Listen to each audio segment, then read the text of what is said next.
সবাইকে জানাই দীপাবলির প্রীতি, শুভেচ্ছা ও ভালোবাসা। দীপাবলি শুধুমাত্র একটা প্রদীপ বা একটা মোমবাতি জ্বালানোর উৎসব নয়। দীপাবলি হলো অন্ধকারের মধ্যে থেকে এক টুকরো আলোকে খুঁজে বের করার উৎসব।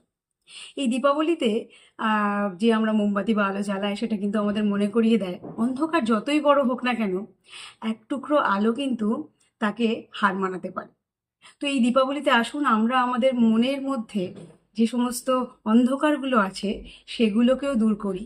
কারণ দীপাবলি মানে শুধুমাত্র যে ঘর সাজানো তা নয়, কিন্তু আমরা আমাদের মনকেও যাতে সুন্দর করে সাজিয়ে তুলতে পারি, সুন্দর সুন্দর চিন্তাভাবনায়, কৃতজ্ঞতায়, সেটাই হবে কিন্তু দীপাবলির আসল সার্থকতা। আর এই দীপাবলিতে আমার আপনার সবার জীবনে এই প্রদীপের আলোর শিখার মতন নতুন নতুন আশার আলো জ্বলুক। আমাদের জীবন থেকে হতাশা, দুঃখ, এই সমস্ত জিনিসগুলো, যে অন্ধকার সেটা চলে যাক। সকলে ভালো থাকুন, সুস্থ থাকুন। এই আলোর উৎসবে আতশবাজি জ্বালান, কিন্তু খুব সাবধানতা অবলম্বন করে। আবারও সবাইকে দীপাবলির শুভেচ্ছা। সবাই সুস্থ থাকবেন, ভালো থাকবেন।